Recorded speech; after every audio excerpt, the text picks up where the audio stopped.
Hey, what's up, YouTube? How y'all doing? Been a little while. Uh, Quick update on my authority. Everything's ready to go. Go pick up a trailer that I bought tomorrow. I ended up getting a 2008 Wabash. I don't even know if that's how you pronounce it. Wabash 2008. Got it from Ryder.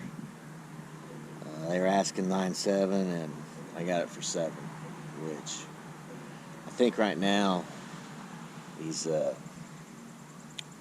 truck sales, used truck sales, I think they're really coming down on their prices due to the virus. I think it's kind of put the hurt on them a little bit, but yeah, I made them an offer of 7 and they took it.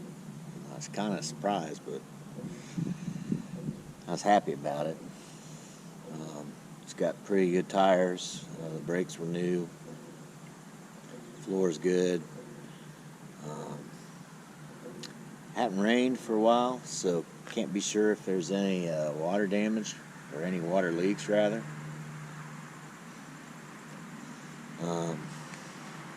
Got in the back and closed the doors, looked for holes. It was like 95 degrees out that day too, so they didn't leave those doors closed for long. But I think it's a pretty decent trailer. Hopefully I'm going to haul food grade in it. I don't see any reason why I couldn't. Used to manage a warehouse. I've actually a food manufacturing facility, the warehouse. We loaded trailers much worse than that one. And for us, food grade, as long as there weren't holes in the floor and no holes in the trailer where water could leak in, the trailer was clean, free of debris and free of foul odors, we'd load it. So hopefully it's good to go. I know on the odor side of things, we used to get dry vans in that would smell like fertilizer. They'd haul a load of fertilizer. We used to get trucks in that would smell like alcohol, where they were probably hauling beer and had some damage or something. And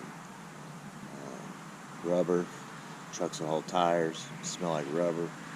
Tar, chemicals, a lot of times soap. It smelled like soap. Not freshly cleaned with soap, but really strong odor soap. And the food will absorb that odor. That's why you get rejected for foul smells on your trailer. But a trailer should be good. I'm hoping to pull a load this weekend if everything goes right. So that's where we are on my authority. And I know it's been a couple weeks.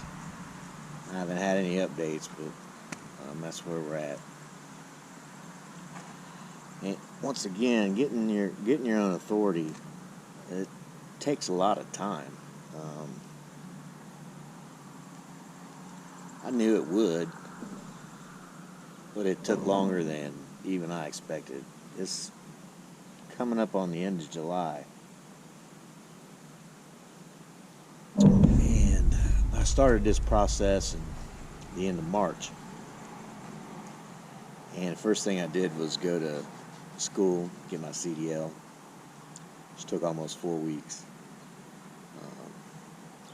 And that's the kind of person I am. I kind of make a list of what I need to do. Step 1 was get my CDL. And so got that by the end of April. Started truck shopping. Found a truck that I purchased somewhere in May. And started the process of getting my own authority. And I went through OIDA.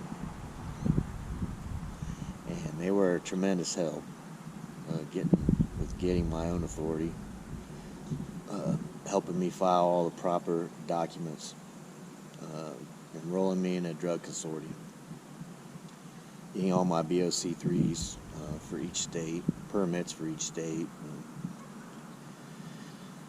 And, they were very helpful. Now that came with a price.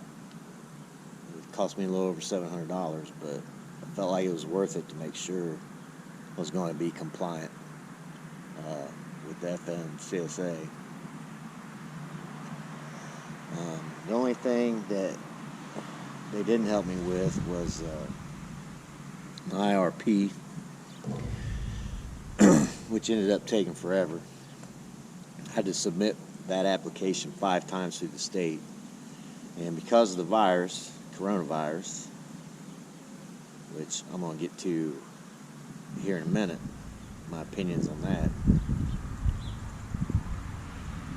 could only file the documents online and by fax. And I ended up, I have a copier, printer, scanner, so I could scan to email. But even by email, it would take them a couple days to respond to me. The fax was immediate. So I purchased a online fax number to where I could send them a fax from my email. So I was trying to shorten the time to get my plates, and I had to submit that application 5 times through the state. Each time they kept wanting additional documentation, and for me that was the most difficult part of getting this whole business started, was obtaining the IRP plates. But I finally got them approved, finally got my cab card, and I finally found a trailer. I had to shop around for a couple weeks to try to find a trailer that was in my price range. When I first started, I was looking at spending around $15,000 for a trailer. And for that price, you can get a trailer that's 9-10 years old, still in pretty good shape, maybe 300,000 miles on it. And that's kind of what I was looking for. But then started to run low on cash, and I didn't want to spend too much on the trailer and not have enough operating capital left over to get started. So I went a little older on the trailer to save some money. But finally found one and got a good price, so I'm ready to go. Now, the virus, which has been pissing me off this whole time, but now things have gone to an extreme. So today, I have to take my fiance to have an allergy screen done, and it's being done at the hospital, and it's a branch of the hospital. It's not attached to the hospital. It's like the same block of the hospital. It's called the medical building.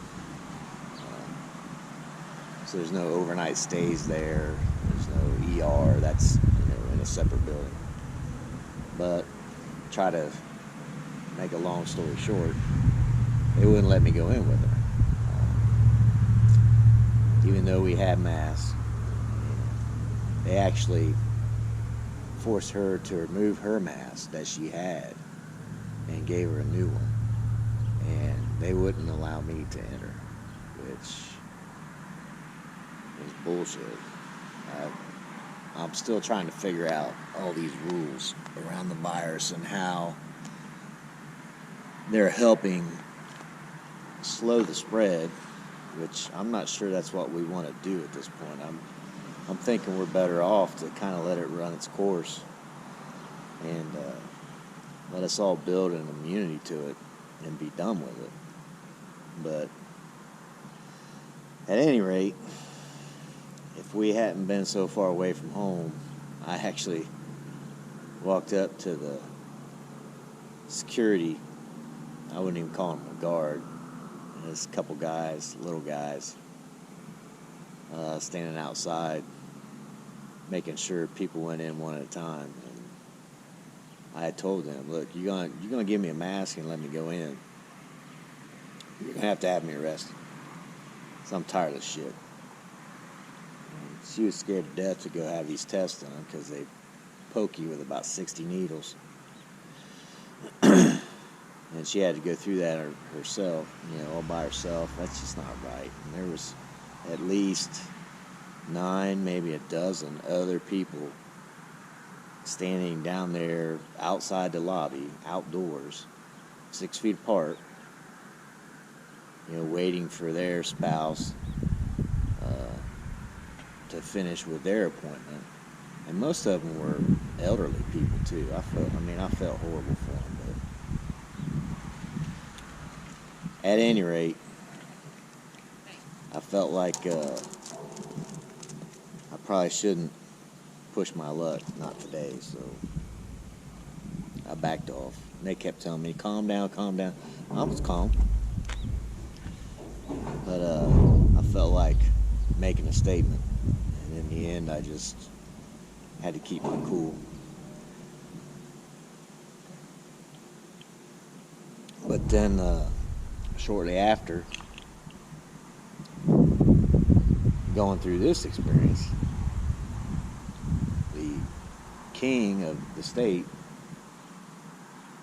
I'll call him King Jeffrey, because I feel like I'm in an episode of Game of Thrones, mandates that every person in the state, when in public, will wear a mask. And the penalty is being arrested. And at first they said a minor misdemeanor, $25 fine. But then later I heard it was a $250 fine and up to 7 days in jail. Based on the severity of not wearing your mask. I'm like, come on.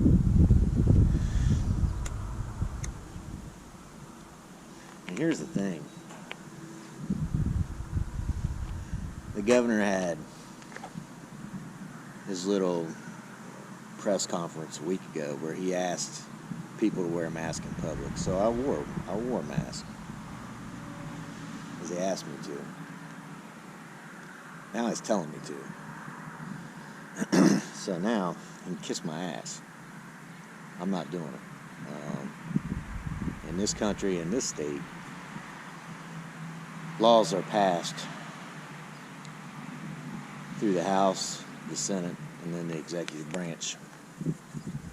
So state and federal governments are pretty identical in the way they pass law. And for the governor, which I hate even say governor. I feel like I'm in an episode of The Walking Dead. Which I'm bringing up too much TV, but yeah, that governor was a piece of shit too. So is ours. To use the guise of public health to enforce mandates with fines and jail time, too far. Too far, DeWine. You went too far. And he's a Republican. He's supposed to be a conservative. Trampling all over our rights. And if you all can't see what's going on right now, the riots, the looting, COVID-19, chain shortage. Come on, chain shortage.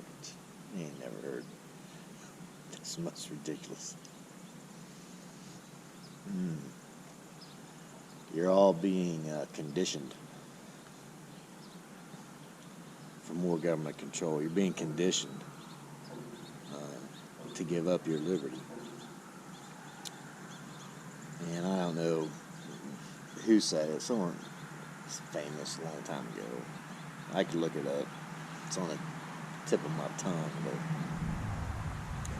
you sacrifice your liberty for safety, you deserve neither, and you'll have neither. So, not wise. Not a wise move at all. And for me, our governor lost all credibility when he allowed public and private buildings, institutions, businesses, even residencies to be burned, looted, and destroyed over riots,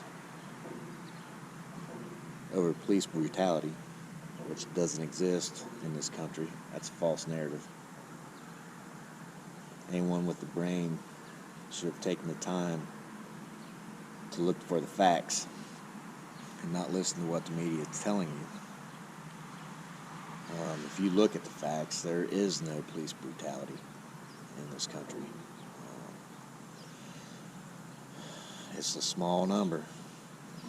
I think it was 9 last year, 9 unarmed black men killed by police. 19 unarmed white men killed by police. That's 28 people total out of 330 million. And the media has brainwashed everyone into thinking young black men are being murdered by cops in the streets of American cities every day. Every day. Like we're losing hundreds a day. And that shit just ain't true. Look it up. And if you doubt me, just go through all the coverage. CNN, MSNBC, MSDNC, whatever you call it. Go back through the last 2 months of their coverage and look for one statistic on police brutality. You won't find it. They don't put up any statistics. It's all opinions. It's all lies. And you're all falling for it. It's killing me. It's killing me to see the direction the country's going in. And it's a horrible time to start your own business. So enough on that rant. Well, maybe a little more. How about a little more?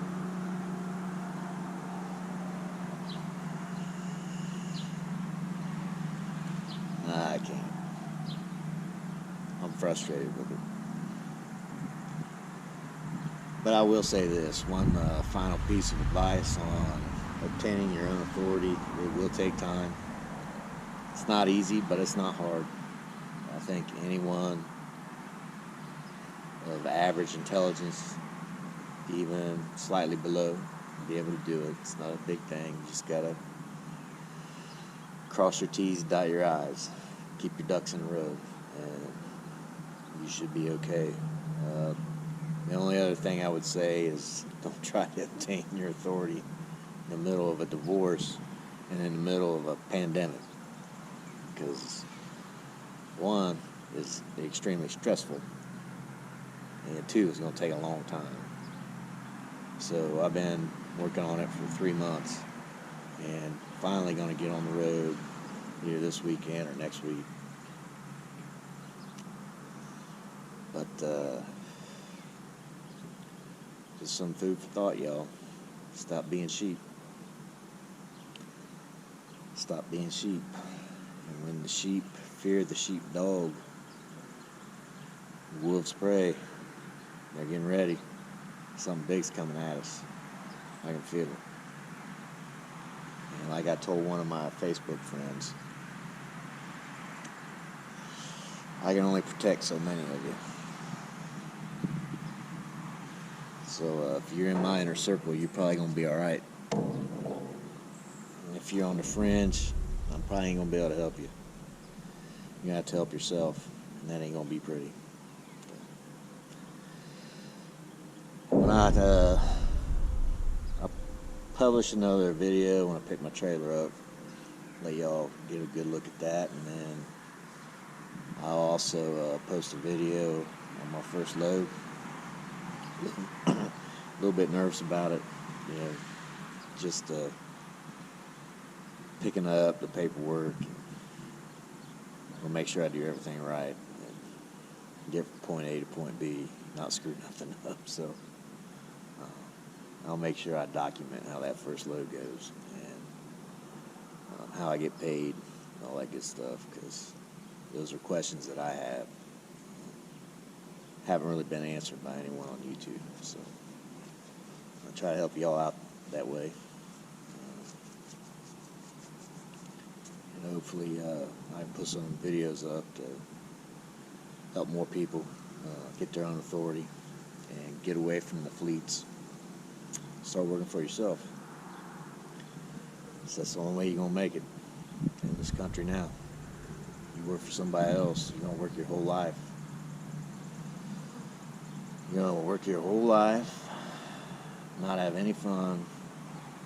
You're going to die in retirement, broke, leave nothing for your kids. And you want something now, you're going to have to go get it, do it on your own. So that's what this is all.